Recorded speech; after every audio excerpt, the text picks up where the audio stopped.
Oh, we're going. We're live. I guess we're live. Hey, hey, hey. Hey, hey, Oh, hey. here we go. Hey, hey, hey, hey. Chris Johnson here for Oh Bless. Thank you for coming. Another amazing show, I believe it's going to be. I'm very excited. I want to give you a few updates before we start to let the rest of the world know, because we are zooming it out, I believe, on a whole bunch of channels. On Passive 360, normally on Wednesday at 12 o'clock, is now going to be on Thursday for this week only at 2 o'clock. Special guest, Ash Mafara. You all know that on the end of the 22nd, because we had all kind of things people were saying. Ash clarified it yesterday on the roundtable or the discussion table or ask Ash any question you want table. End of the 22nd. In any time zone, it's done. I've been waiting for this for a long time because I want to go to the next level. When Ash comes on at Passive 360, we don't have a clue what he's going to say, but you heard him say it, that he's ready to move forward. So I'm excited about that. Today on this show, of course, is Oh Bless. Last week we had an excellent show. Actually, I don't think we've had a bad one yet. We had Miss Tina Go was on here with some people that were actually refugees and talking about how they're helping refugees out. Each week I want to make it a little different. I have this lady that I'm bringing on tonight actually emailed Marty back in April. I called her yesterday. I texted her, I said, "You ready?" She says, "Chris, I'm ready to go." So her name is, and I'm going to say this, I hope right, Kari. Did I say that right? Lynn? Kari Young. Kyrie. Oh my God. You know what? Fire me now. I failed English in school, so I might as well just speak French. Oui, Young. How you doing? All right. Kyrie. Kyrie is going to give us a presentation tonight. I'm going to even let her explain it, what she's going to talk about. I want to try to bring something different from all over the world, from different countries every single week, something that'll wake you up to what we have to get done when it comes to O Plus and when the passive launches. So this is another thing that is very close to my heart because I dealt through this. I know a lot of you out there helping your parents, your grandparents, and that's just something we can do. But I think you're going to really enjoy what this young lady has to offer. So Miss Kyrie, the floor, do you need to make a PowerPoint or anything, Kyrie? No, I don't. Okay. Should I have made a PowerPoint? No. Kyrie, the floor is all yours. Go ahead. Well, thank you. Good, great, and an awesome ONPASSIVE day and night to everyone. My name is Kyrie Young, and I am from Washington, D.C. I want to say thank you, everyone, especially Chris, for contacting me yesterday, for allowing me to share this opportunity about my Oh Bless project. But first of all, I want to ask you, have you ever saw or heard something and said to yourself, I want to do that? How did they do that? That's amazing. Can that be me? So in January 2019, on the radio, I heard a woman speak, and she said, an anonymous donor paid her rent and medical bills during the shutdown. Instantly, I said, oh, I want to do that. I wish that was me. Then on January of 2021, 430 Kansas families are breathing much easier today because of two mystery donors that paid off nearly $100,000 in medical bills. I'm like, wow, I want to be one of those ones that can at least give something. Was y'all aware that in 2019, a woman in Carlsbad, New Mexico, was sued 5 times by Carlsbad Medical Center for bills totaling $17,000? Her car was repossessed. Her wages was garnished. She was newly divorced, working 2 jobs with 3 children. But did y'all hear what I said? Her wages was garnished. So can you fathom getting up, going to work every day and getting paid, but you don't see it? That right there is something that is real dear to me. Sometimes I don't even want to get up and go to work, but you have to. But now you got to get up and go to work and not even get your money.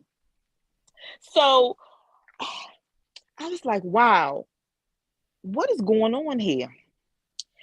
Then in 2021, in December, his name is Mr. Combs.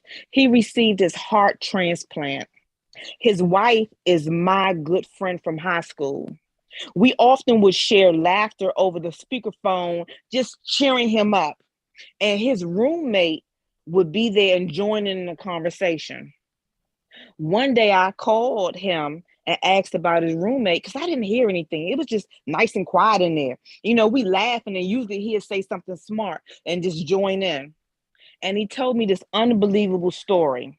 I was like, tell me what's going on. And he told me that his roommate was in line for his heart transplant, but he was denied because his insurance ceiling was maxed out.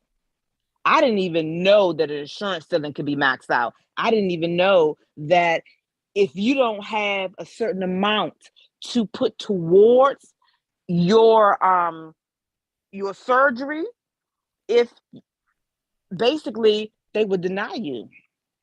He had to leave the hospital without a new heart. However, I was told by Mr. Combs that they made sure that he was able to be transported, but he wasn't able to receive his new heart. And I was just in disbelief that someone in the United States of America was denied a life-saving healthcare service due to insurance. Immediately I said I wanted to help. What can I do? So then Oh Bless came to my mind.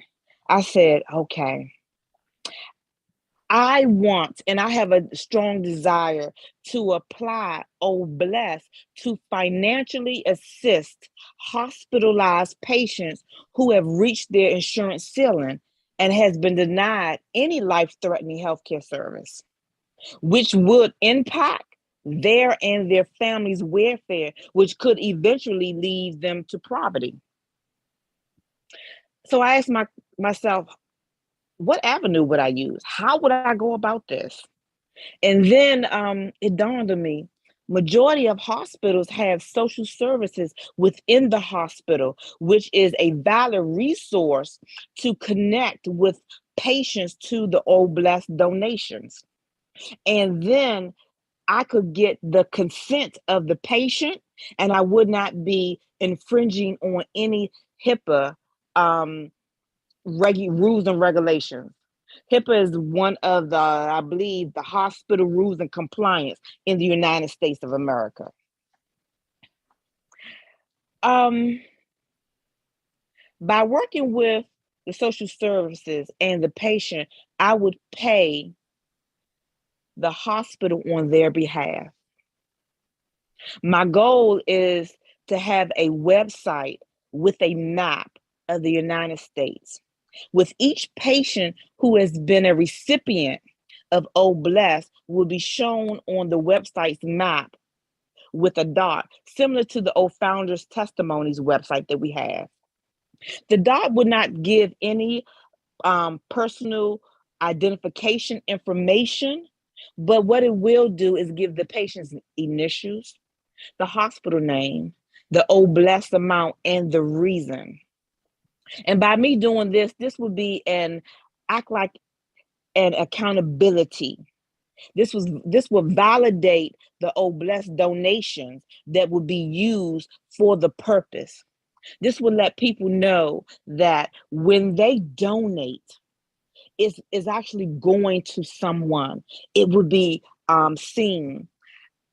I would like to pledge at least 50 people a month. And I say 50 because it is actually a lot into it. I want to make sure that when the social services reach out to me, that the money is being placed to the most important recipient at that time, such as someone who might need a heart transplant, a liver transplant, lungs, anything of that sort. And I would easily come down to someone who is just in the hospital who might need minor financial assistance as well. This right here is so daunting that the guy who was in the hospital, I did not know him, but it was a little small connection because he used to laugh on the phone. So it actually pierced me a little bit. It pierced me a lot because to know or to hear someone who had needed services, but then was denied for it, a tear actually dropped because I'm like, how can you be here with all of these resources and not be able to have someone to say, well, no, you can stay here. We're going to use this avenue to help you. This effort is nothing small, and I foresee it to be growing enormously. I would definitely need other founders to assist me in this journey. I foresee to have maybe 2 to 5 people in each time zone. I'm just gonna say time zone to work with me, to speak to hospitals, to look over the paperwork, to make sure that all I's are dotted and T's are crossed. But this effort would at least help at least one person a day. If I can help one person a day, I feel that my purpose to use Oh Bless would be satisfied. And that is my Oh Bless project. Basically, my cause is to pay current hospitalization bills for patients who have reached their insurance ceiling. That's all. Thank you. Thank you, AY. I'm calling you because that's what I like to say. Wonderful, absolutely wonderful. I think this is actually going to be a good discussion. I know we have lots of time to discuss this.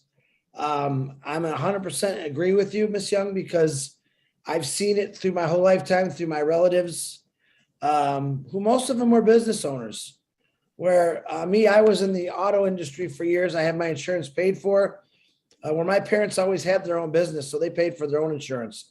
And when my father got ill, he had found that he had cancer pretty much throughout his whole body. They wanted to charge him $1,000 per pain pill. $1,000 just for one pill. Now, my dad actually bought one of those and he took it, and it put him in such a horrible state of mind that he refused to take him again. He said he'd rather be in pain, but that is a problem, I think, in America is healthcare. And why are people dying or being sent away when they need medical help? I will go back to what Ash Mafar has said many times, and this is not against any human being, but we do house many criminals in prisons. Okay, and they have rights too. They're humans, they have rights, but think that some of these people have done so wrong in this world, that's why they're behind bars. They get better attention than a person who maybe didn't make a lot of money in their lifetime and has a bad heart and needs a heart transplant. There's no way people should be refused. Any human should be refused when it comes to helping them out. I was just looking up government grants, $500 billion annually that they have just in federal and government grants. And a lot of those don't get used every single year. That's billions of dollars just sitting there. All right. Now, we could probably start something with ONPASSIVE. Well, let's use 1,500,000 people. All right, just to start it off. You were talking about 50 individuals to volunteer. I think we could do it once a year. I think we could get 1,500,000 people to donate $1,000 a year.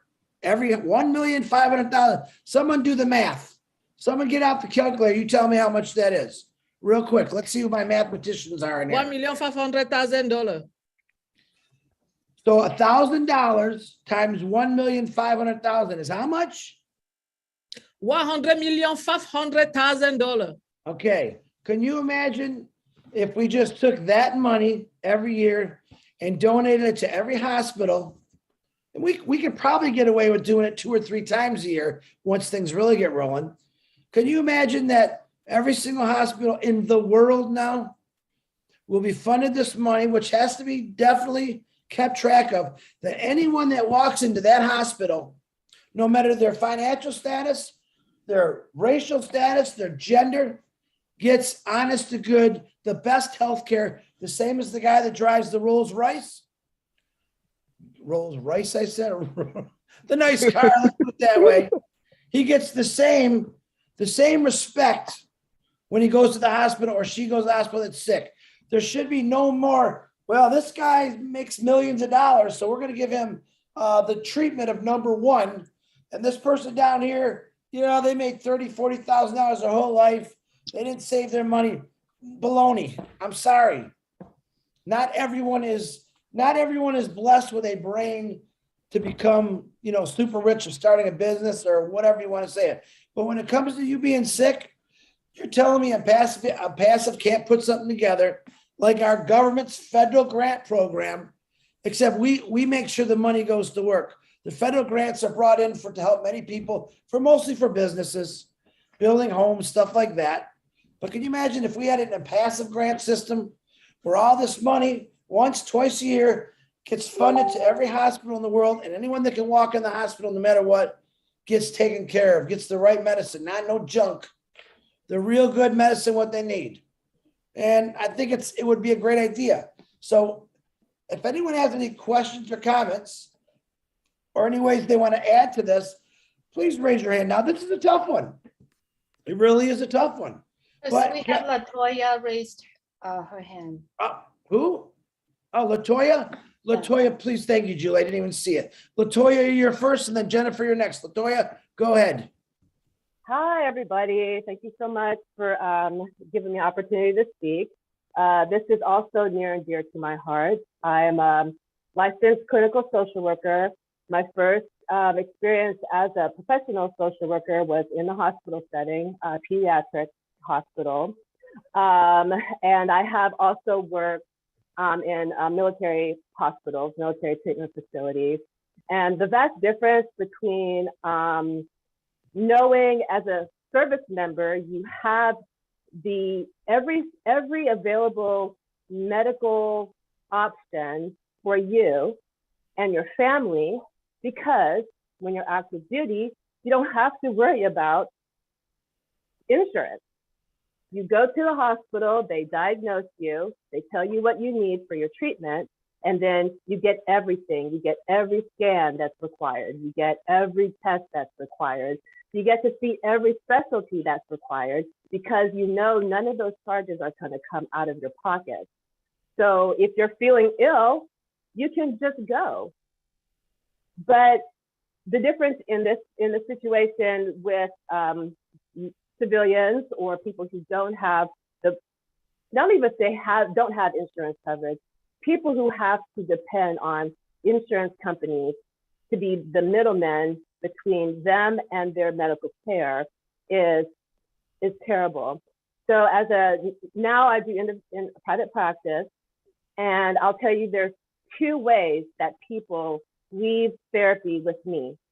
They either get better because I'm so great and I can, work wonders with people when given the chance, or something happens with their insurance and I never see them again. So I think with OBLESS, when we talk about how we're disruptive, I definitely want to put one of our missions to disrupt the insurance companies, because they're not necessary. Rich people don't get their healthcare coverage and their healthcare treatment through insurance. What do? They pay out of pocket because they can afford it, and they can afford to pay out of pocket for the most expensive, high-tech treatment that's available, because they can pay out of pocket for it, where those of us, cannot. So being able to disrupt the insurance industry would be awesome for everybody. And because that's also one of my goals. My goal is to disrupt insurance when it comes to mental health care. There should be no reason why somebody can't come talk to me because they don't have a job, or they switch jobs and the company that I work for doesn't take their insurance. So that is one of my goals. I'm so glad to be able to talk here because there's definitely a connection. And then the last thing I want to say, and I appreciate our speaker bringing up this situation from the patient side. I'll also bring up what it feels like from the provider side. For us to have every single thing that we need to save a person's life, and we can't do it. Everything that person needs to be healthy, happy, to have long life and longevity right at our fingertips as providers, and we can't do it. That hurts. I think Kyrie mentioned a tear fell. I tend not to cry over my patients because I'd be crying a lot, but it is sad as a provider. Here I have all of these tools at my disposal. I went to school. I have the years of experience. I can give me a few sessions. I'm talking about myself personally. Give me a few sessions, and I know exactly when I give you your diagnosis. And that's another problem. A lot of times for mental health, we have to diagnose people in order for us to get reimbursed by the insurance. Well, I don't want to call somebody depressed. I don't want to call somebody schizophrenic. I don't want to call somebody bipolar. They may have those conditions, but I don't need to work from that label to be able to treat them. But the insurance company requires me to label them. So yeah, I just wanted to add to that piece when we're talking about the humanity of our patients. I also want to add the humanity of the providers. Because we go in here to help. And what happens when we're told we can't help this person because, well, they didn't pay enough on their insurance? So that's what I wanted to say. Thank you so much. Great. Thank you, LaToya. LaToya, any way you and Kyrie could get together, maybe swap emails, you guys can start putting things together in your heads from two different aspects. If you want, you can use the private chat in the chat and maybe text each other your emails, and you guys can start talking about things. Totally. Absolutely. Yeah, Kyrie, Absolutely. you'll be getting a message from me, okay? All right then. And LaToya, I am a crier as well. So I salute you for working in that environment and have to hold back your tears. Well, actually, I'm going to say right now, I love being a social worker. A lot of people have this idea that it's really hard to be a social worker, and it's not hard. It is not hard. I get to help people every day, every single day. The hard part is when I have to deal with middle managers and bean counters. That's the hard part for me. I celebrate my clients, because they have come to me because they know that they need help, and I'm here to help them. So don't worry about me. Thank you so much. I appreciate it. I love what I do. I wouldn't do anything. I couldn't see myself doing anything else. But what happens is that when we have these emotional responses, I'm going to get a little clinical here, it's because there's a trigger that triggers our sadness, that triggers our fear, and triggers our anger. And we shouldn't have those feelings when we're talking about saving people's lives. We want to have hope and optimism and enthusiasm, like, hey, you can get better. And this is what we have. Well, this is what we will do to help you. That's where the joy and the passion and the motivation comes from for those of us who are medical providers.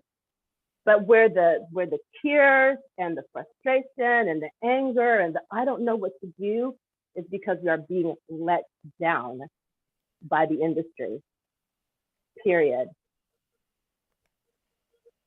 So thank you, Kyrie. I appreciate your words. And I just wanted to say, don't feel sorry for me. Don't feel sorry for me. But we do have a lot of work to do. That is for darn sure. Thank you. Hey, thank you, Latoya, for your Thank you. your feedback. So good. I'm glad you guys made a connection there. Yeah, I kind of say that every day to myself. Aren't we tired of being let down by higher ups? Or I don't like get into the government thing, but isn't it time we just did something better? I mean, if you think about it, we've done this show for about a month and a half, and I've seen more ideas come out of regular people that actually help so much more. And I'm not the one that says we need a smart individual up there in the office somewhere. I think if you put average people in these positions, like presidents, vice presidents, councilmen, all that, if you put regular people who didn't really have a personal agenda, we'd probably get a lot more things done. I could probably pick out of the 1,400,000 people that I've seen in passive, there's at least 500 that I know that would do a better job than anyone I've seen my entire lifetime helping people out. They concentrate on things like war, where we concentrate on survival because of these wars. So just keep that in your mind, that a lot of you on here are going to make a huge difference because you're finally talking about it. You're bringing it out. So Miss Jennifer, if you would please unmute yourself. Hi. So I got a couple things here. So just listening to Latoya about the insurance. So coming from Canada, it always shocks me that your medical isn't covered by your government. Like our medical is all covered. So if we go to the hospital, it's all paid for. Some of the other things, like I think mental health, if you want to go to a therapist, then that's when the insurance companies get involved and start, messing around with you. And my actual comment was actually for Kyrie. Am I saying that right? I hope so. I work with a childhood cancer charity, and we do something very similar to what she was talking about with childhood cancer. A lot of the cancers are very unique and specific, and sometimes the kids have to go to other countries to get help. So what our charity does is we actually pay for medical bills that aren't covered by the insurance company. So I was going to say, if you wanted to get, to talk to me about how we kind of have that set up and how we keep track of it and organize and fundraise and all that kind of stuff, feel free to reach out to me, because that's basically what we've been doing for years, is paying for these kids extra. It's mainly prescriptions, drugs, because cancer drugs, like I think was Chris saying, that was very, very expensive, because childhood cancer, again, is a totally different cancer from what adults get, and their treatments are very different. So, and they're very, very expensive. So, so if you want, any information on how we put that together, feel free to reach out to me. That's all I really wanted to say. Thanks. Thank you. Well, thank you. Go ahead. Thank you so very much. I'm writing your name down, and I will be sending you an email. I'll send you a message, as well as Latoya. I'm writing her name down as well. I'll send her a message. Thank you. That's what I'm talking about. You guys make those connections. You're gonna, believe it or not, you're gonna get more work done than any higher up has done probably in 60 years. Because the truth is, you guys lived through it. You've seen it. You've watched it probably since you were children. But yet, none of us ever questioned it as we were growing up. We just thought that's the way it is. But I'm letting you know, from this big head mouth here, it's not the way it's supposed to be. All right. We are human beings. We all love our families. We all care about each other. Yeah, we got some haters in this world that like to destroy everything for us. But the truth is, no, not one of us, a human being, should ever have some kind of money put on their head or a price tag of what you can and can't do to get fixed. If you break something or if you need healing, it should be there. I know Canada's got that whole different system over there going, where you guys got all healthcare. There's a balance. I can't remember what it was between America and Canada of what you guys get and what we get. When I think of it, it'll pop in my head, I'm sure, but it is a real big difference there. But technically, you do get that health care over there. But let me ask you this, Jennifer, is it equalized out that no matter who you are in Canada, you get health care? Yeah. Anything like through your doctors, like we can go to our doctors. We don't have to pay we don't pay to go see doctors or go to the hospital or get surgeries. Certain surgeries, like plastic surgery, any kind of, that kind of stuff you have to pay for. But if you, like for that gentleman that had the heart transplant, they wouldn't be like, okay, you don't have insurance, so you'd get the heart transplant. So, there's a lot of things, like there's a bit of a waiting list for certain things like non-surgical, like non-life-threatening, like knee and hip surgery. But then, talking to people in the healthcare system, there's always some issues with that too, and reasons why. So it's, that's kind of takes a bit of time, but to wait for those things. But for like first, like I've had some major things happen to me, and I've had no issues. Like I've had the best care. For example, I had a DVT, which is a deep vein thrombosis. I got it and I almost died when my daughters were born. And, within going to the doctor, then into the hospital, it was like bang, bang, bang. And I was in surgery and I was taken care of. And, so there was no, I know a lot of people down there, when they're trying to basically say you fight against getting universal health care for Americans, they say, well, Canada's system is crappy and you guys don't get good health care and you don't have, but that's not true. I think that's just a talking point. So I personally have not had any bad experience or anybody that I know. So, and I'm, there's going to be certain things that, sometimes people do have issues because, it's people, it's doctors. Sometimes they do, something happens, but our healthcare is, really, really good, I think. So other than, then you have to start paying for your prescriptions. That's, like I said, where the insurance company comes in and starts gouging you. And yeah, I never understood insurance companies, to be honest with you. Over here, I'm sure we have deductibles where you, if something happens, you got to pay a pretty big deductible. Yeah. I'm thinking, wow, you pay already monthly for insurance. But then something happens where you need it, you got to pay them more money. Yeah, that never makes sense to me. That's just another corrupt business, if you ask me. It should be every year that I don't use it. How about giving me a deductible back? But they won't do that. Well, that's it. And I think that's the issue is you have the insurance companies involved. So it's all about the money in the healthcare system there. So that's, I think, and until you get, like, I don't even know what the solution would be because the insurance companies are so entrenched in your healthcare system, they're not giving that up because they make too much money. Right. Well, the system has to be changed. Technically, insurance companies are just very, very humongous businesses that when you need them, they want to fight you on it. Yeah. I never understood that. If Jennifer needs a heart transplant or a lung transplant, no questions asked. Let's get her on the donor, whatever it is.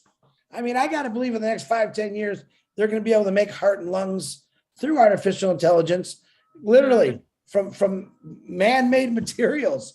We can all live maybe to a couple hundred years old because I think that's coming. I don't see why it can't. We've pretty much changed everything in our bodies through other people passing away. I'm sure something will come along. But Jennifer, once again, thank you for your comments. I appreciate you. You're welcome. Thanks for listening. Tim Dillon, go ahead, unmute yourself, please. Chris, Tim, you're right on target. I think we get caught up with the pieces of paper that get put on a wall. They don't mean anything unless they really can fix it. All right. We have a lot of paper hangers, the way I like to say, but we have a lot of fixers, and fixers could help those paper hangers do their job better to make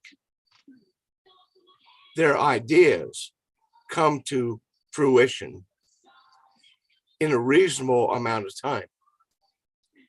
And I think We have a great organization with a lot of paper hangers and a lot of fixers. And if we get them all together in one room about one problem, oh my goodness, what's going to come out of that room? Come on, people. It's not that hard. Dream and believe. Tim, you got any more words there, buddy? You look like you got some more in your brain there. You being I a always have person, words. well, I know that you had a major accident, and I know that was I'm sure very, very expensive with all the hospital bills. And I know people that have been in those accidents that have been paying those bills for many years. It's basically like they're a house. They pay a monthly fee to a hospital that saved their life or put them back, put them back together. I was very fortunate that because of family, I had very good attorneys, and I came out of it. I came out hurting, but not necessarily totally out the door. I have a ways to get back to where I was, and God bless ONPASSIVE. This, I swear, I came out of the coma. There was a reason. And that was 10 years ago. I'm about ready to experience why I was allowed to wake up. The man upstairs has something for me, and I think it's coming. Absolutely. I love you all, and I'm so happy to be with you on this journey. I wish I had a better voice. Oh, well. You got a good voice, buddy. Your voice sounds great. So, Love y'all. Tim. We love you back, brother. And guys, let's keep this to how we can fix it. I think most of us know that what's broken. Let me hear some ideas what you would do. What we're all going to do to fix this. I already know what's broken. I'm 56 years old. I've seen a lot of things I never understood why it's that way, but now I know that we have something that can completely turn that around. So, Engineer Mike, thanks, Tim. Engineer Mike, please unmute yourself.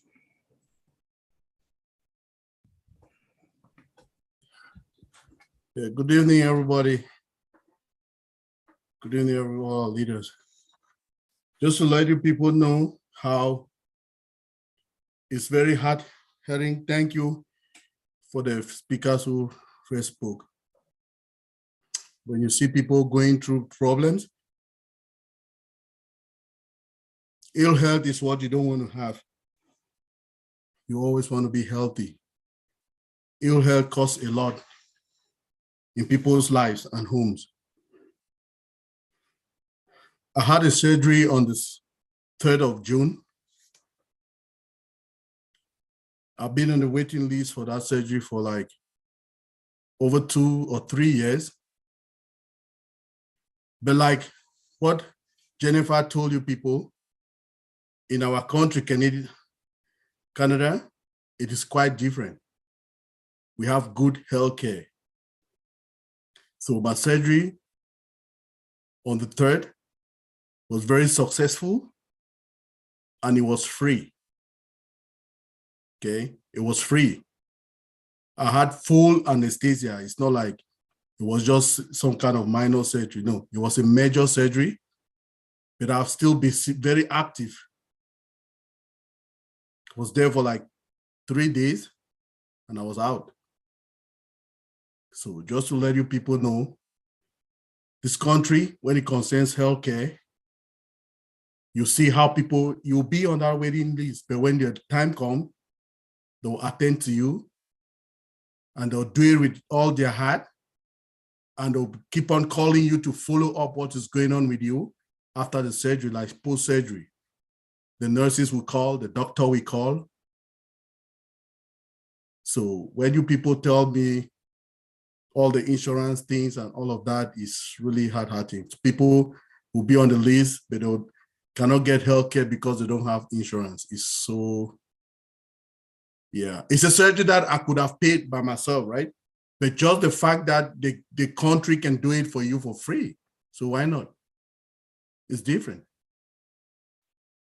Well, my heart goes to everybody who have gone through all of this kind of trauma, because we don't really know. But we have a solution, and the solution is all blessed. That's why we are here, brainstorming to see how we can bring those facts together. And thank you to our sisters who have already spoken. With all blessed, we'll move a lot of mountains. With all blessed, carry on, and all of you people, like everything that concerns all blessed, we want to be the part and parcel of it till the end. Chris started it like a joke, but it's not more a joke. Just want to thank everybody who is putting an effort for these things to happen. Thank you, everybody. Thank you, Michael. Thank you very much, brother. All right, where'd Sylvie go? Sylvie. Thank you, Chris, for giving me the floor. Good evening, good afternoon, good morning to each and everyone. Let me say thank you to Chris and our CEO, because we will not put him behind, for bringing up this O Bless. Thank you for this O Bless webinar that I call Speaking with Open Heart Show. Yes, it's a place where we feel peace with our soul, because we all here experience at any moment in our life something that brings us down, not because we are weak, but because we are flesh. Meaning what? We are coming here to get therapy, that emotional therapy. Thank you to my sister Carrie for bringing up this topic. Healthcare topic is a very broad area involving administration, psychosocial, emotional, physical aspect. Do you know that we have a lot to do with OBLESS? At the point that if we don't put ourselves together, we will not be able to touch lives, starting by ourselves. Because just coming here and talking, sharing ideas, sharing testimony is part of healing. Let's heal ourselves before going out there and help others heal. I'm saying it because being in a healthcare field, I'm seeing a lot. You have people who have insurance, like we're talking now, but who don't have emotional support. They are abandoned in the bed of illness. No one is there. You have those who are dying in the little house because they don't have money to go and get diagnosed. You have those who are diagnosed but don't have the means to treat themselves. My fellows ONPASSIVE family, we have a lot of work to do. I'm going to tell you a little bit about my native country, which is Cameroon. People don't get diagnosed. You wake up in the morning, you hear that someone just breathed from the nose and passed away. We will accuse that is somebody, is this person who touched him and then he just fell and that is it. We know that is because he has, a problem, a medical problem inside. Because he didn't get diagnosed, we couldn't find it. So what happened is, with Obless coming, I know that I'll have the mean, while helping all over, even Carrie, if she needs my help, whoever needs my help, I will bring that Obless to change life. Infrastructure, we need it. Emotional support, we need it. So thank you for Obless, because through Obless, we touch life. Thank you so very much. Thank you, Chris. Thank you, Sylvie. Always wonderful to hear your beautiful voice and those wonderful words that come out of that mouth. I appreciate you. Let me ask you all a question. I think I asked you guys this before. Who knows the name of Hunter? Hold on, now I forgot it. Hunter Doherty. Who knows who that is? Anybody? Here, let me help you. What about Dr. Patch Adams? Anybody remember that movie with Robin Williams? Patch Adams, true story.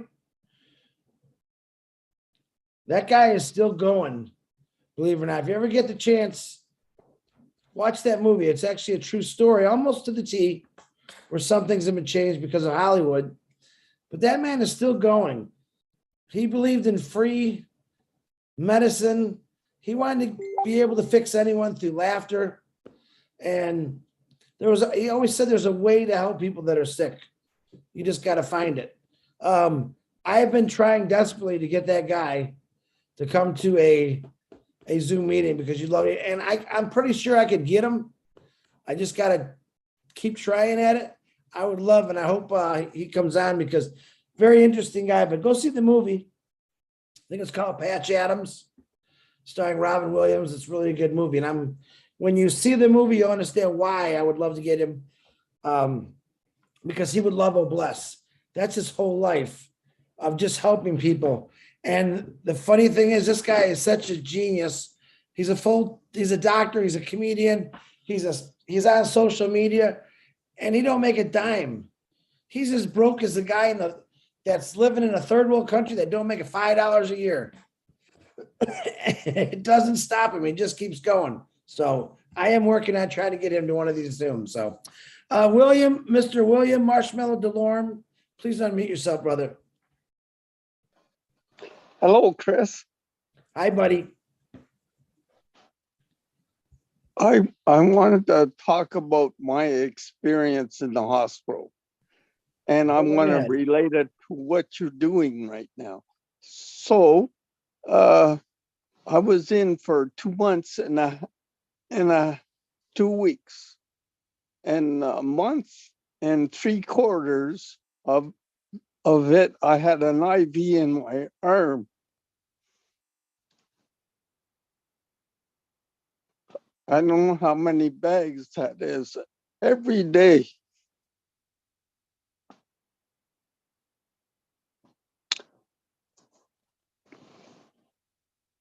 The social neurologist worker came to see me, and she wanted to put me in a home.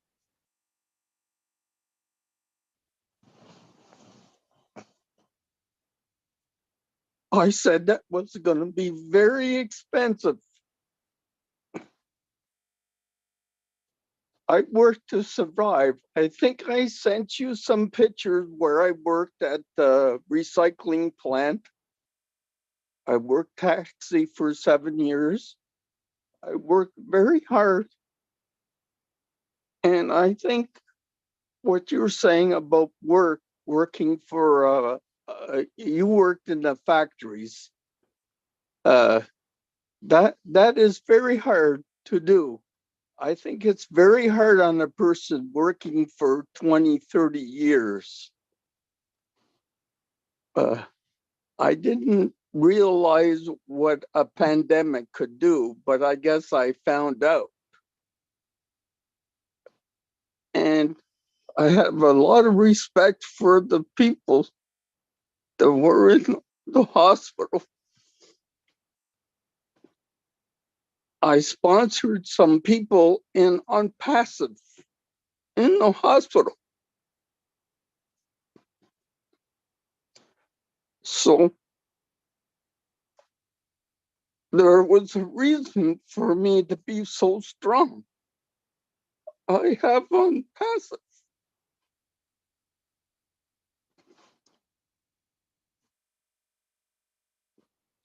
So now it's gonna explode.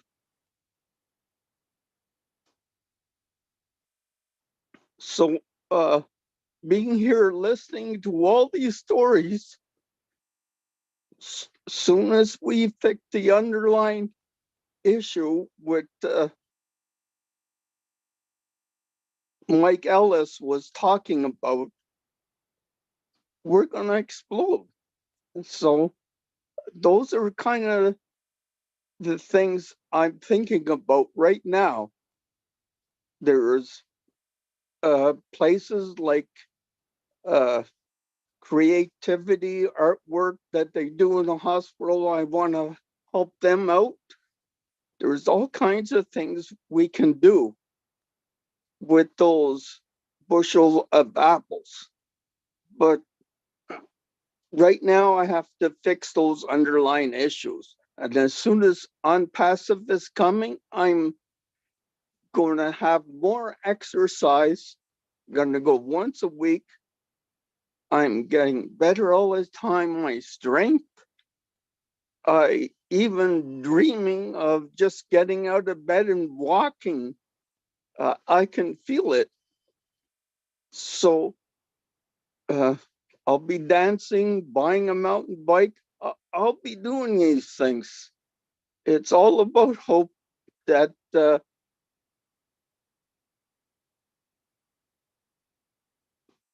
helps lifting humanity. And people got to be treated like humans, not like a dollar bill. And I believe that a whole lot. Thanks, Chris.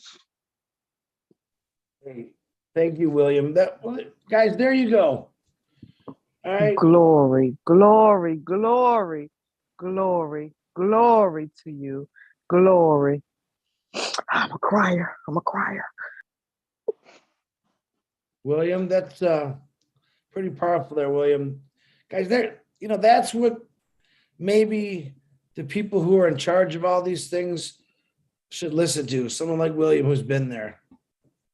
You know what he just did for us. Each one of you got a knot in your throat. Your heart probably jumped a few beats. Does it really got to be this bad? It doesn't. We're gonna make it better. I'm telling you, through all of us, just some little things. You'd be amazed that all it takes is just a little bit to fix this. I really truly believe it doesn't take a lot to fix this, because if you took away all the money in the world, honestly, we wouldn't have problems. That is the truth. But this money that ONPASSIVE is going to earn for us, which Ash says is clean money, it's ethical money, man, it's going to do a lot of good things. We just got to make sure we keep our promises to ourselves that, yeah, we're going to help, we're going to give, we're going to change things that are, that haven't been fixed or never even looked at, because we think that's the way it's supposed to be. So, William, thank you very much for sharing that, brother. I appreciate you. Change things that are, that haven't been fixed or never even looked at, because we think that's the way. I got repeating myself. I like that. All right. Augustine, can you please lower your, unmute yourself, please? Hi, Chris. Chris, how are you? I'm good. How are you doing, sir? Good. I'm very thankful to all of you. You've been doing a great job. I'm sorry I'm late, but I'll still gain something at this point.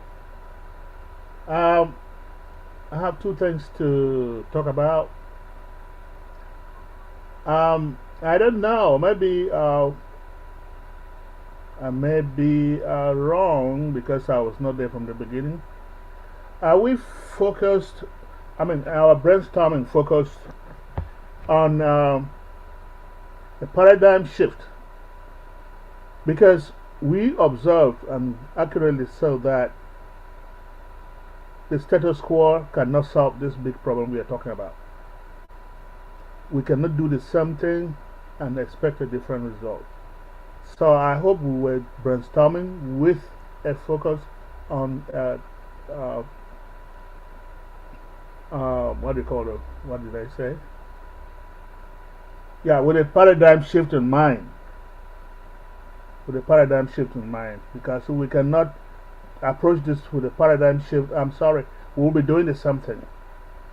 I cannot emphasize on this because I was not here from the beginning, so I'm just trying to throw in my own thing.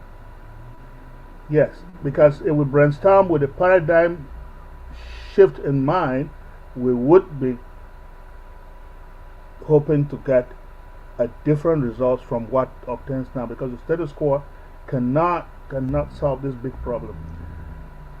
Having said that, I have just one word for Julie.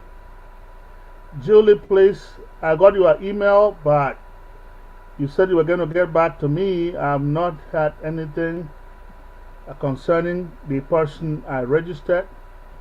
In fact, this person sent his money from a different country far away to me. And Augustine, if you yes, could please, let's communicate it through email. I believe I responded to you. Let's do that. All right. This is an OBLESS webinar. Let's communicate through email. Thank you, Augustine. well, I've sent a follow up. Anyway, it's okay. I just want to make sure so that you know that, because I don't want to If I get this. responded to you, that means that I've already have your email. So let's communicate either on the chat or email so that Chris can continue with the webinar that we are All doing. right, thank you. I think I've done my own part in trying to remind you.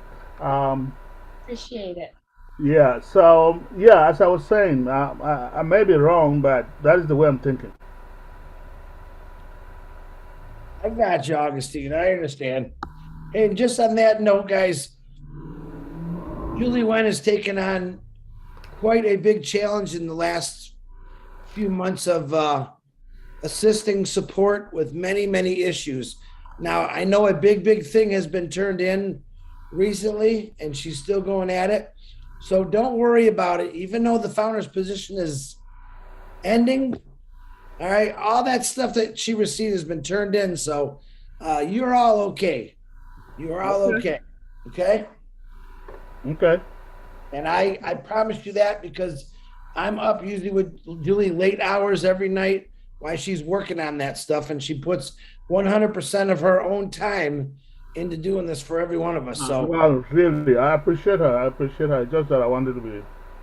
all right, I don't thank know you, what will happen Augustine. when the 22nd comes, because this guy will kill me.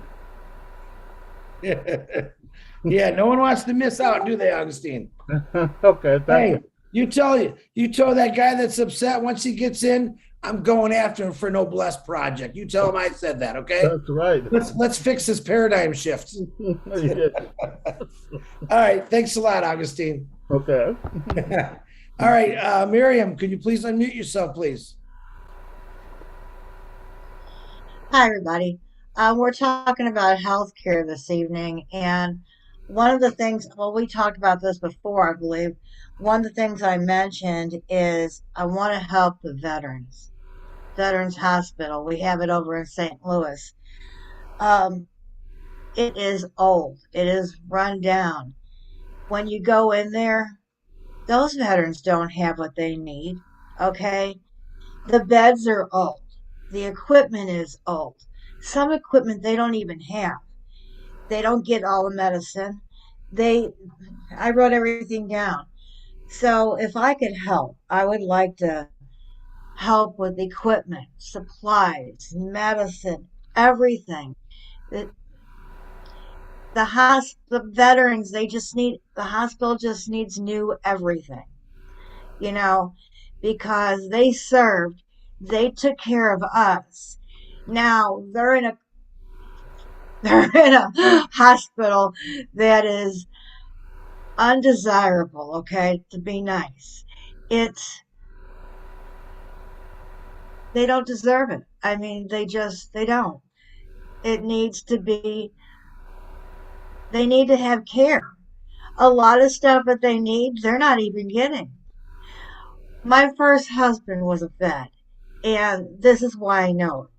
He got sick, and even when we weren't together, I still went and I saw him. I was still there every day. He knew it. I mean, I was always there. It's bad, and so this is where Oblast can come in by getting them what they need. So when families come in, they can say, okay, they're finally, I don't know, they're finally doing something for my husband. They're finally doing something for my uncle. They're not just laying in the bed waiting to die because nothing can be done because they don't have the resources. That's my heart. Thank you, Miriam. Yep. See, you already recognize it. You don't, it's been like that for a long time, especially in veterinary hospitals. Vets that they serve vets in. They know it's there. They just don't want to spend the money. I guess those people ain't worth spending the money on. That's how they look at it. But you've noticed the problem. You know what you are going to start to fix. There's many people in ONPASSIVE, including Ash Mafara, who believes in helping out veterans on the streets. Mm-hmm. All right. So, yeah. All right. One individual can't walk in there and say, I want this, I want that. No. All right.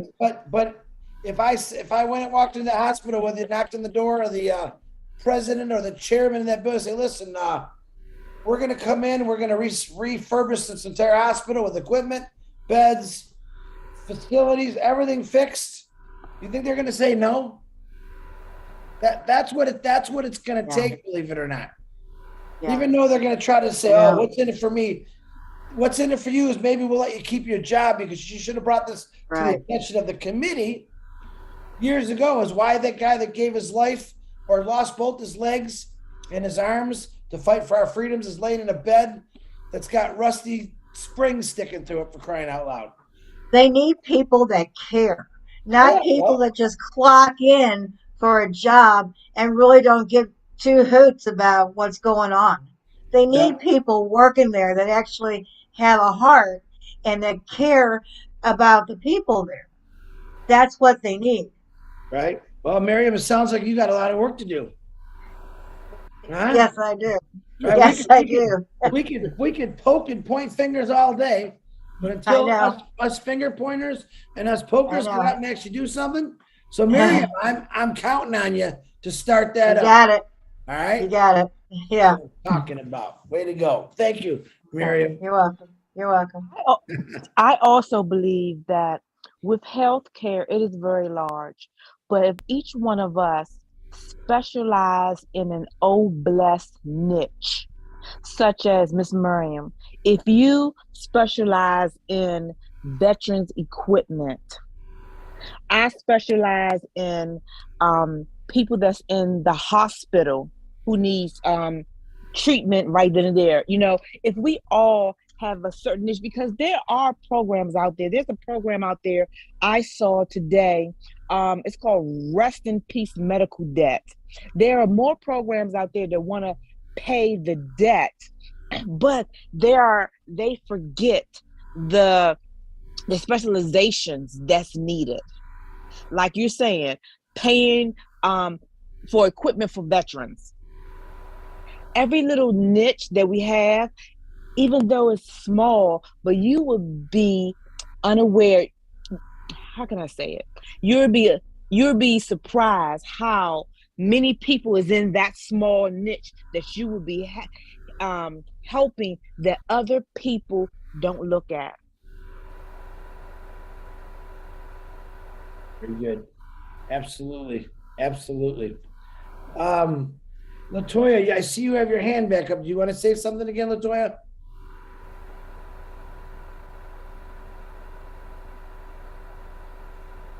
Yes, I'm coming. Sorry. Yes. So, hold on a second. I was thinking of the grant program that you had mentioned, Chris. Hold on a second. Can I come back? My children have decided that they want to. Yeah, absolutely. Absolutely. Yes, thank you. Up, I'll be right back. I will. Thank you. I'll come back to you. All right. Is it Okan? Can you please unmute yourself? Yumana? That's correct. Yes. Woo, I'm getting good at this. My name is Okon Umana, and I'm the director of Good Samaritan World Children Health Organization, totally designed for African children. And I want to, especially my sister Sylvie, I want to advise all Africans that this is the opportunity that we have to solve African healthcare and everything in between problems. I want to let everybody here know that as by UNICEF, 80,000 children die a week from preventable causes in Africa. 80,000. And my main aim is to end that. And I'm going to, with the support, not only the OBLES, but all the members of ONPASSIVE.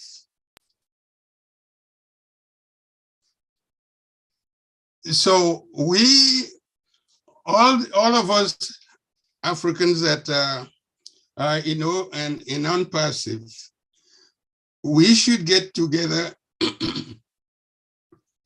and devise a way, because this is the greatest opportunity we have to end African problems in healthcare, poverty, degradation of women. This is the greatest opportunity for us. I have retired from practicing medicine in this country to do this exclusively, nothing to stand on my way. And we are going to get it done. And I would like to get in touch with you, Sylvie, because I'm now filing for permission for them for Cameroons to recognize my NGO so that we can get things started there. The way I do it is that we combine 30 to 50 villages together, all the poorest villages, we combine together and empower women to farm. We provide them with farm equipment, or we till the soil for them and provide them with fertilizer, because 90% of the children die of malnutrition. So we want to solve that first. And we have the greatest opportunity here in ONPASSIVE. Not just OBLES, but everybody in ONPASSIVE thinks the same way as we do. So I just wanted to mention that. Sylvie, I would like to get in touch with you and so that we can discuss certain things that I think we should, and if you don't mind. No, I don't mind at all, Okan. I'd love to have the discussion. Okay, what part of Africa is this again? Well, she was talking about Cameroons. I put in my papers in Cameroon to get a recognition of the organization, and I have a recognition in 5 African countries so far. Okay. And Cameroon is the one that I applied now, and Senegal. Okay. All right, we're gonna talk, Okan, okay? Okay, very well. All right. I'm gonna send you my email. Actually, Julie, can you send him in a private message if you remember my email for me? You remember my email, Julie? Yes, of course. Can you please? I appreciate you. Thank you very much. Thank you, Julie, for everything. I will send you email for something that I want to talk to you about. Sure, I'll put it in the chat, Okan. Also, if you'd like. All right. Yeah, everyone wants to talk to Julie. Well, she has been there for me all the time. Yeah, she's been there for a lot of people. Thank you for saying that, Okan. She has been. She does a lot of things behind the scenes. She don't like me saying that, but you have no idea that she gives 20 hours of her day to ONPASSIVE helping people out, and that's the honest to God truth. So, okay, let's go back to Latoya. She says she's back. Oh, Okan, look for a private message. Julie's going to send it to you. Go ahead, Latoya. Thank you, Okan. Thank you. So Chris, you mentioned that there was a federal grant program that was already available. And as I'm thinking about my plans to have my own blessed missions, one of them, I'm going to make a connection with an individual who just spoke. I was busy, so I didn't catch her name, helping veterans and active duty. And one of the thoughts that I had, and I think we could apply it to this particular Oblast mission, is just creating a fund for grants. And, you know, a lot of times the people don't know this, if they've never had to apply for grants, they don't know that the grants are out there. Sometimes there's a means test. So if you have the means, you don't qualify for the grant. You know, if, you know, by means like, you know, I'm a single parent, I lost my job, but I've made too much money, I can't get a grant for low-cost internet because my means are above what they're asked, what they're required. So, but grants are great because if you make a grant that has no limits, well, not no limits, no strings attached, I should say. So there's no strings attached to the money. Hey, I need this money to pay my doctor's bill. Okay, here is an Oblast for grants for, you know, paying off healthcare costs. Or, you know, for veterans, for example, a lot of people go to VA hospital, a lot of veterans get treated at VA hospitals. It's because it's free. You don't have to have insurance to go there. If you're a veteran, you can get free treatment. Now, is it the best treatment? You know, that depends on where you are, depends on who you are, maybe what you look like, you know. But if veterans had the money to be able to pay for that high quality healthcare, so they just don't have to go to the VA because that's their only option. So, you know, I was thinking with the Oblast, the fund itself as a grant fund. And, you know, people, you know, we do the direct marketing and the direct traffic to folks who would benefit from applying for a grant. And we're essentially saying, hey, there is a grant available for this purpose. You know, if you feel like you want to apply for this grant, here's the means. Give us your name, your email, and we funnel them into the Oblast project. But I think having it in as a grant form so that people can just say, hey, I need the money for this, or I need the money for that. So we're not having to explain, we're not having to come with our hat in our hand and say, this is my sad story, and I need the money to be able to survive. No, we want people to be like, oh, here is this grant out here. and they are willing to give me the money that I need for this particular issue or this particular situation. So it could be grants with helping to, purchase your first home, a grant to, help you get through a transition period from the time where you're switching from one job to another, a grant to, help you pay off your medical bills. So I was, so I want to put that out there as a way to kind of like operationalize what we're talking about, so that people know that it's there.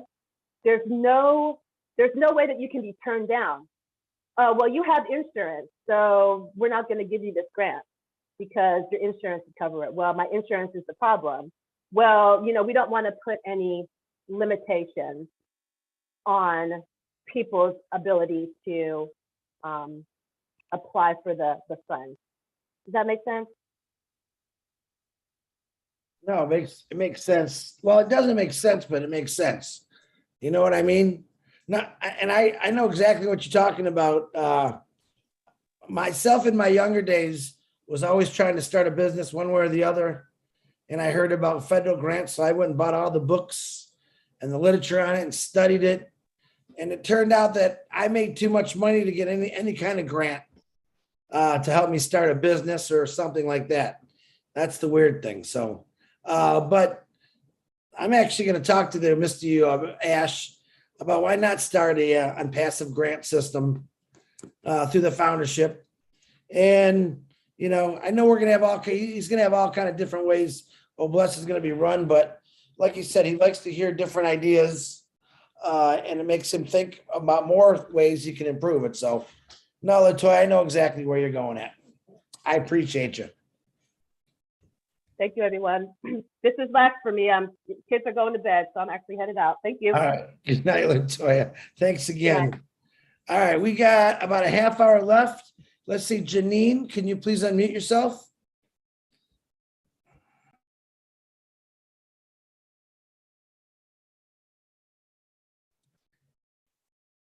Janine, I know you have muted yourself. Can you say something? Is your mic working? Janine, we will come back to you. You can keep practicing or trying. Keep your hand up. It seems like her mic is on, but yeah, it doesn't come through. All right, Janine, we'll get back to you. You keep trying. Janine, you might want to sign out and then come back in, and we'll keep an eye for you, attendees. You might not have turned your audio on. Okay. Before I bring on Richard, I want to say something. The COVID shots, the research, they put $19.3 billion into the vaccine research. That's, you know how much money that is? 19.3 billion. Now, it seems like they could come up with money like that, but they don't want to come up with money for people that need it. Now, mind you, the vaccination goes, I don't want to get into the vaccination because everyone's got an opinion on it, but think about $19.3 billion or $500 billion in grants annually. If they just took, okay, can I have 100 billion of that so I can help these people out in these hospitals, these veterans get some new beds, new machinery? Or what about, hey, I want to pay for everyone's medication throughout the world? I mean, stuff like that. They don't think like that. They really don't think like that, but we should think like that. All right, Richard, go ahead and unmute yourself. Janine, I'll come back to you. Richard, go ahead. I love all you beautiful men, women, and children of the world from the bottom of my heart. Healthcare, well,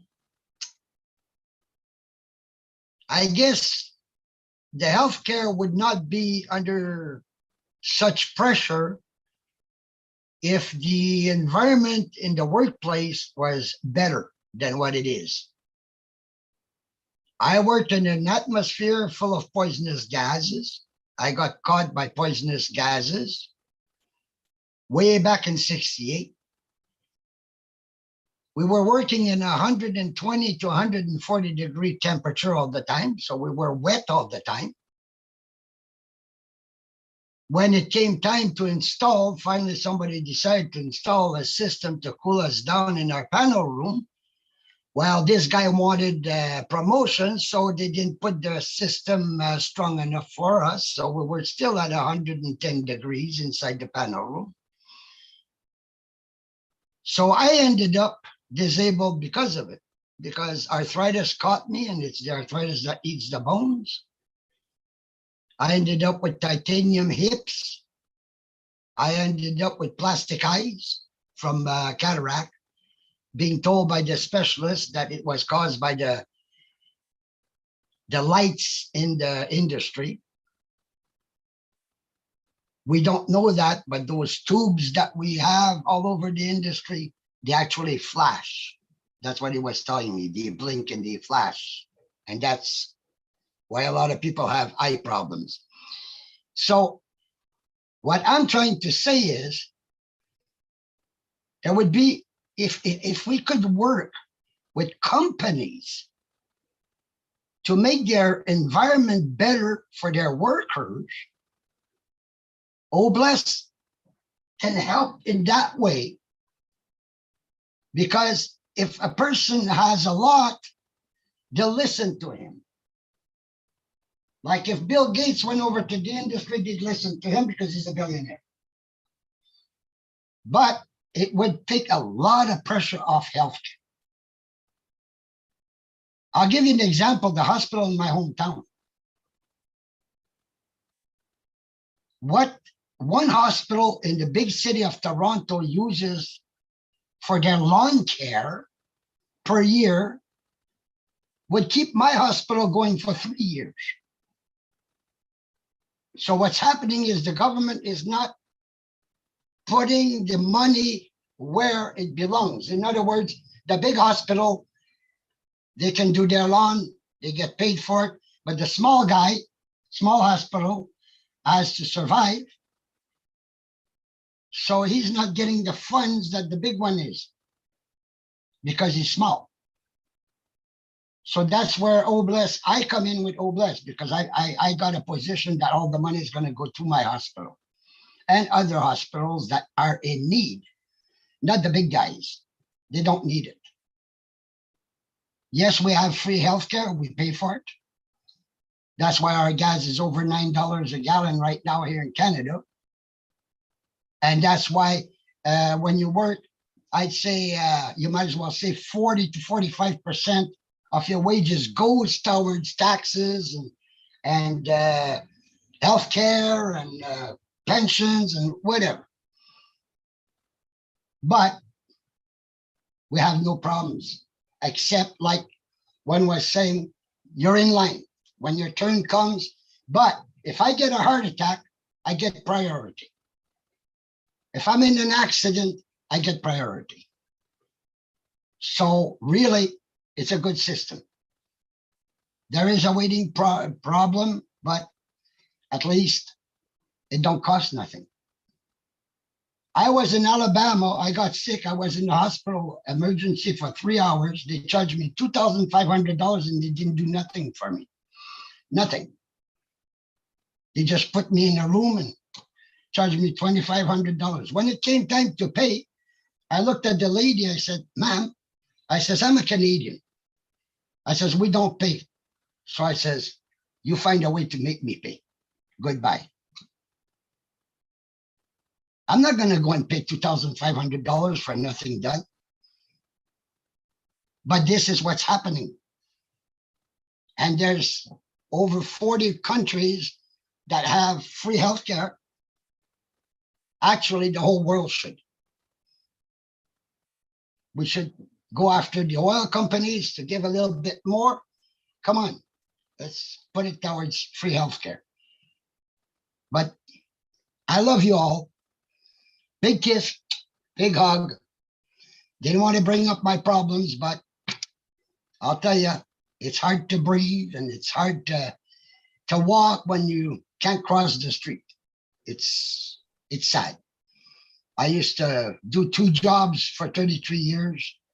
and now I'm feeling. Thank you, and God bless. Thank you, Richard. Yeah, you've been through the ringer there, buddy, but we want to change it. We want to change it. Appreciate your words, Richard. Okay, guys, we got about 23 minutes left.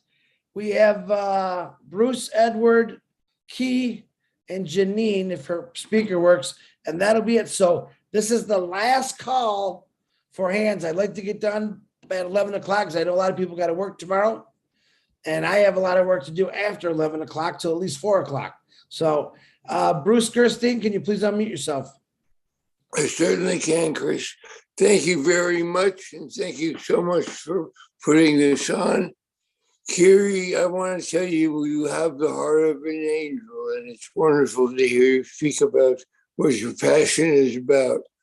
It reminded me of when I was working in New York City. I worked for an agency that was delinquency for for bills that were over 20 years old. And one day I got one at my desk, and it was a woman whose husband had died. He was under dialysis. And because of the paperwork, she had owed $70,000, and they wanted to collect it.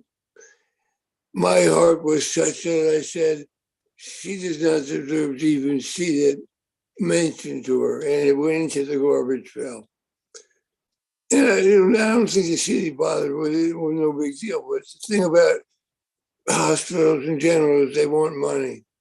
And no matter where you are, they want money. So I was in the Philippines and I gotten sick. And I was on a very, very weak, and I don't know if I was wheeled or had a cane. But the first thing they did when they saw me was they wanted to know, how are you going to pay for being here? Because they were putting me into emergency and then gave me a room. And I said, well, I have a credit card. And suddenly the books for what kind of room I wanted came out. But in the end, they misdiagnosed me and said I had some kind of heart failure, and it was nonsense. And I said, I'm going to leave. And they said, well, if you leave, you'll leave against medical advice. And I told them, I don't care, because this is not going to insurance. I'm paying for myself. But what I noticed is that, like, when they were talking about Africa in general, Southeast Asia in general, are very poor in their treatment of people. If you don't have money, you don't get treated. I had a friend whose father needed a ventilator, and because they had no money, he died.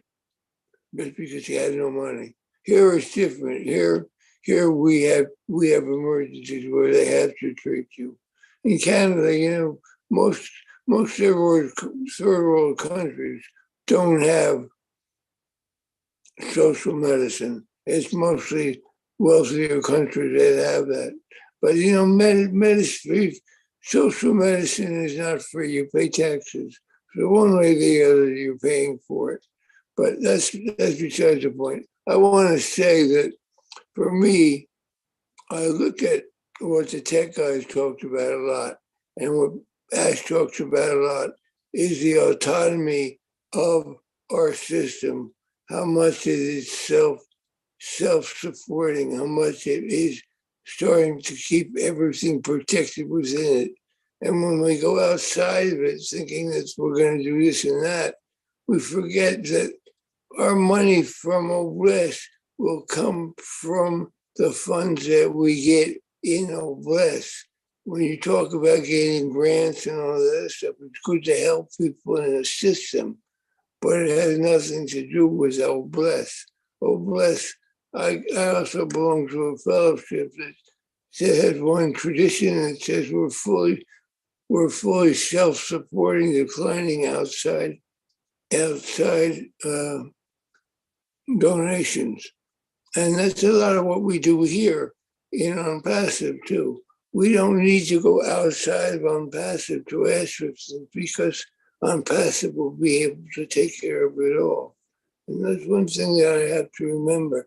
keep us pure and clean. Because once we come from outside, looking to look for sources outside, they want to be alignment.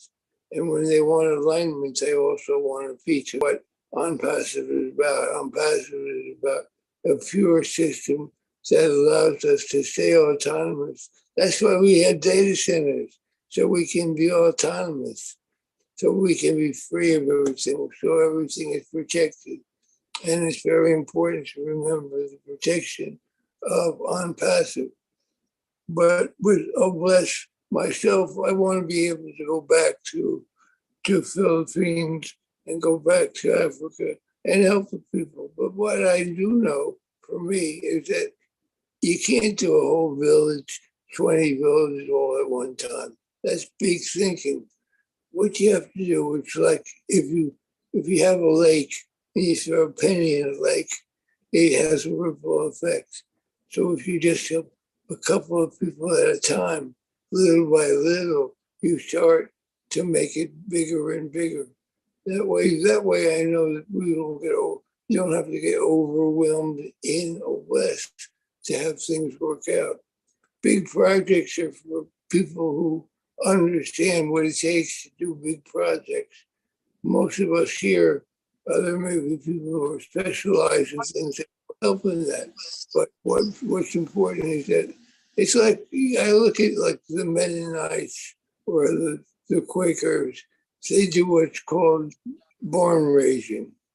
And what happens is someone has to build a barn and they get somebody to come out, they get the community to come out and help raise the barn, which means they build it. And it's the same thing, in ONPASSIVE and OBLESS. We have people who help build the barn or build a clean water or help with people with who need it. I always think about it when somebody can't afford, like Chris was saying one day about going to a gas station and paying for somebody's gas. If somebody's going into the hospital, they can't afford it, help them out, one person at a time. Until finally, when it comes to things like clean water, if you clean 20 houses at one time, that's a good thing, because once you clean 20 houses, you'll end up cleaning more. But I always look at things as being little by little, things get better and better. There's no such thing as be doing a big project all at once, because even a big project takes time to coordinate and get all pieces in a row before you take one step into it. So anyway, I'm just saying that because I want people to remember that when we look at ONPASSIVE and we look at OBLESS, don't look outside as much as look inside for this beautiful community of 1.4 million people, many of whom we don't know, but many of whom will come to the table at some point and step up to the plate and help each other. Because we're uplifting humanity. One person. Brucey, I can let you go on all night, but I got to stop you, man. I got some more hands up. Stopping right there, Chrissy. You got some great air in those lungs, brother. I appreciate all your words, Bruce. Thank you very much. I did not mean to cut you off, but we got less than 15 minutes. And Edward, before I pick you, I know Janine came back on and she was in line first. Janine, is your sound working now? Can you unmute yourself? Try. Can you hear me? Oh, God, I can hear you. Go ahead. All right. I have a good solution because just a month ago, I do a lot of research in alternative healing methods that can heal the whole body in record time. And this YouTube guy came on, and it's through this one doctor, through this special machine that I don't know if you ever heard of the blue beam. It's like photon energy colors with energy. It's like almost like laser photon energy going into the body. And this one doctor is amazing because these machines, they've been going to people's homes for the last maybe 10 or 11 years and has healed so many people. And this, the machines have been hidden from the public for this long. And I think they need to be shared because it shows very wonderful promises. And I would like to give you guys the doctor's name because, yes. Janine, can I stop you for a second? Yes. Why don't we talk about that in another show? Before I promote someone, I need to have facts. I can't just go out there on a YouTube. I need realistic, and I'm not denying what you're saying is not true, but I need actual facts and reality. I can't share. There's a million people on YouTube that have healing powers. Okay. Yes. And I'm not trying to cut you off, but this is for solutions. But this. Okay, no, well, Janine, let me get back with you. Maybe we can make another Oh Bless show out of it. Okay. Okay. But I need, if you could send me actual facts, documentation on what this is, and let me review it, and then I will get back to you and we'll discuss that further. How's that? Okay. Okay. All right. All right. I'm planning on doing it myself. Well, that's good. I like it, but make sure you have all your facts correct. There's a lot of people out there claim they can do a lot of things with certain equipment. Not to say it's true or false, but please make sure you have the real facts about it, not just what it, anyone could say, Key Wendell's on here. You could probably talk about that. And I don't know, he's not gonna, but there's a lot of people out there on YouTube's or TikTok saying that they can heal the world or heal this, or they have a special equipment. If that equipment was that important, Jeannie, I think it would be out there already. But I don't know the whole facts. So you get it together, send me the facts, and we'll discuss it. How's that? Okay, so what about, you want it on an email or you Yeah, Julie was gonna send you my email and a private message in the haven't you sent me stuff before in this, Janine? I don't know. I think you might have, but go ahead. Julie, if you could send her my email and she'll send me on the information. Janine, thank you very much. All right, thank you. All right. God bless Edward, everybody. okay, God bless you too. Edward, go ahead, buddy. Thank you for being a gentleman, and unmute yourself, please. Okay, thank you. I know we're short on time, so I'll go really fast. One thing I think we could do is as many people that could pay it forward with getting people positions that will help people be self-sustainable. And then another ideal I have is like preventative programs. Like I saw one person, they have a food bank, but they have it set up like a grocery store. So when people go in there, they don't feel ashamed about it, and they can actually get like fresh fruit and vegetables. So they're not just eating like a lot of canned and processed stuff that could lead to further health conditions. Like that, Edward. Yeah, there's a lot of good things out there, but a lot of people don't understand is how do we help people? And reseller position is really where we're going to help a lot of those people out. As our apples come in and our team gets bigger and bigger, or I'd say our family gets bigger and bigger, you're just going to be able to bless people with reseller positions. All right. As far as eating healthy, I think that's something you need to teach me, Edward, because I'm horrible at it. What else you got, buddy? Can you hear me? I have more stuff, but I know that it's only like 8 minutes, so I'll just end with that. Edward, next week, you raise your hand right in there, Chris, remember, and I'll bring you on first one. You can talk about it, okay? Okay, thank you. All right. Thank you, Edward. T. Wendell, please unmute yourself and try not to laugh at me. Hey, Chris, thanks for bringing me on, buddy. Hey, buddy. Guys, I'm at work and I'm sorry. I just jumped on, was here. You were talking about healthcare and had some things I wanted to share real quick. We're short-staffed tonight. It's all across the country.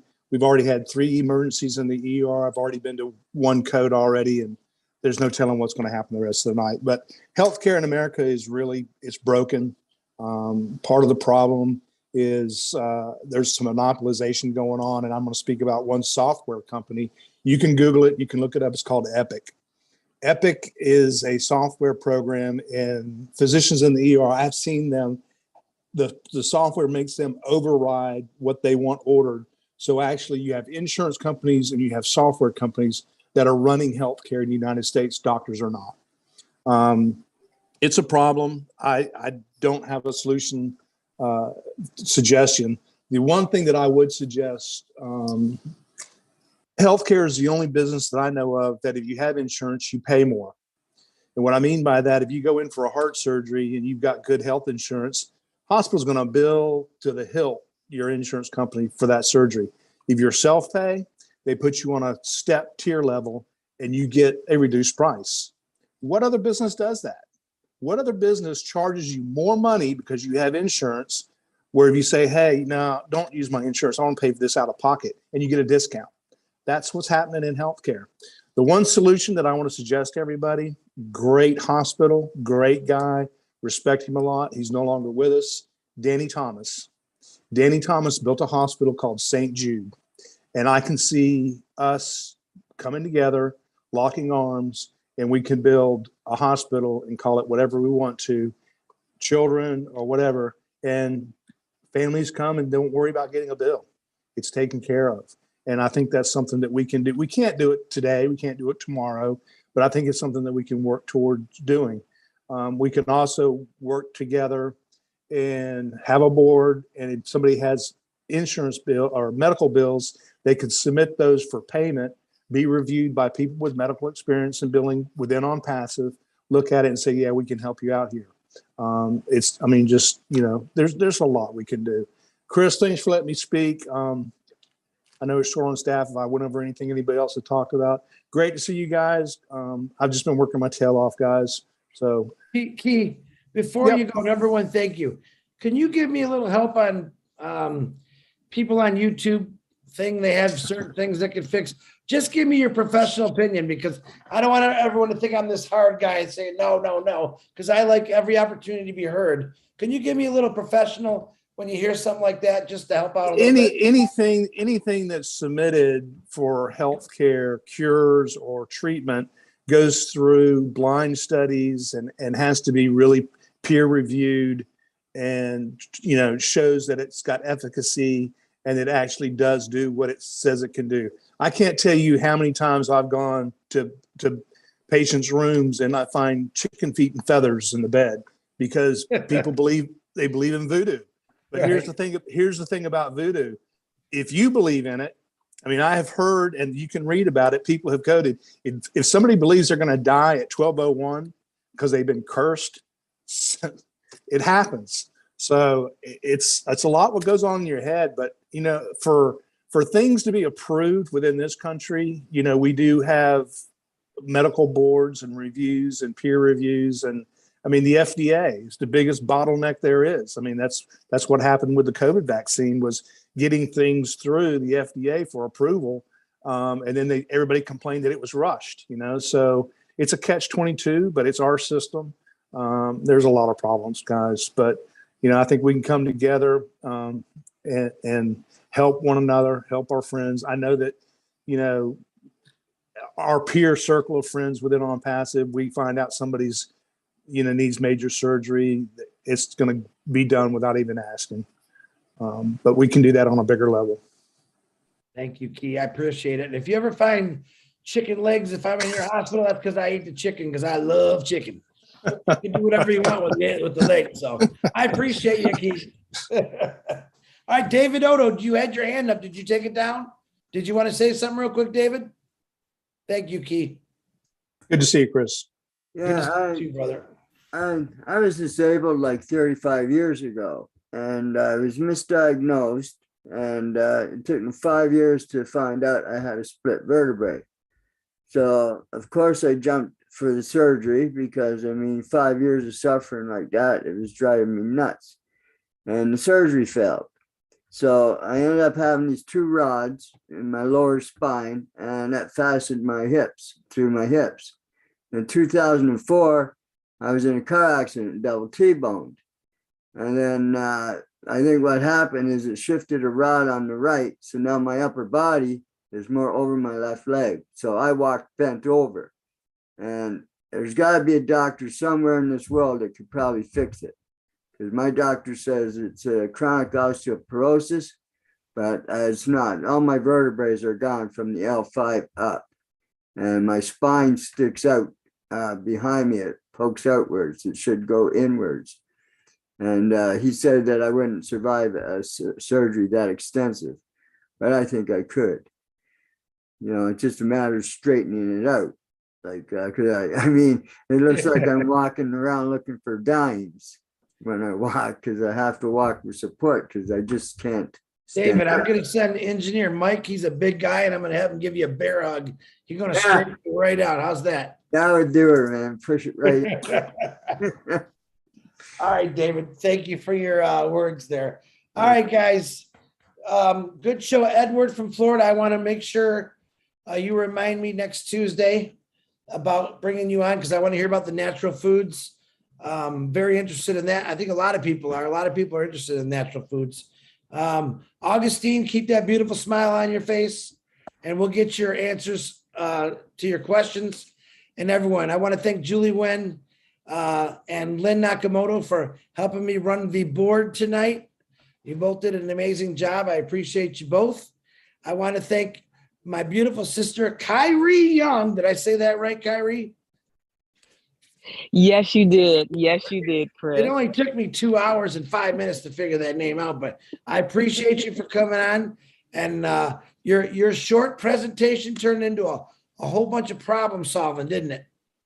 Yes, it did. And I want to thank everyone who allowed me to share this with you. And thank you so very much. I look forward to speaking with you all in the near future. Excellent. And that's what we're doing here, guys. We're not only talking brainstorming, but I'm also trying to connect a lot of you together so you can start working on those projects. I mean, believe it or not, we all connect one way or the other, no matter who we are or where we came from. One way or another, we run into the same issues. And together, I think we can fix a lot of those issues through what ONPASSIVE is going to gift us through the apples with your hearts. And you got a lot of them. I mean, there's a lot of people. Bless is really growing. It's one of the most talked things about on the webinars now. You did hear Ash Mafara bring it up about the refugees.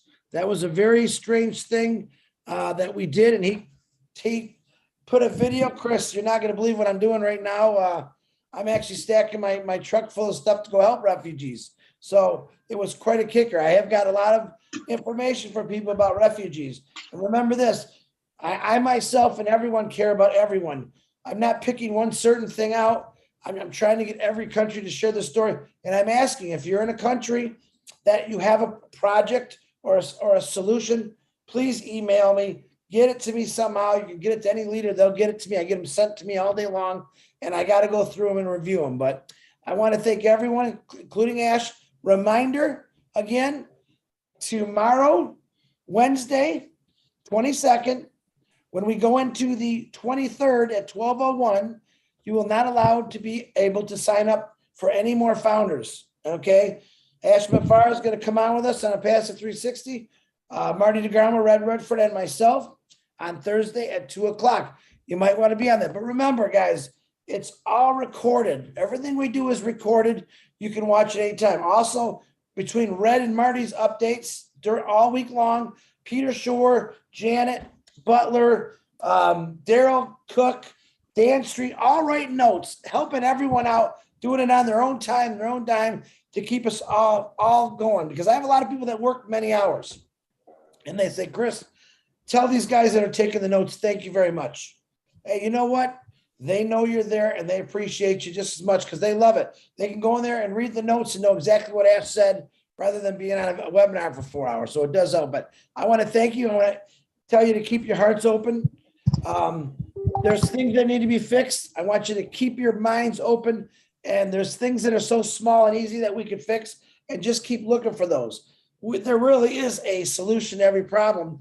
The problem is, in the years past, if it wasn't a person's problem, it wasn't their problem.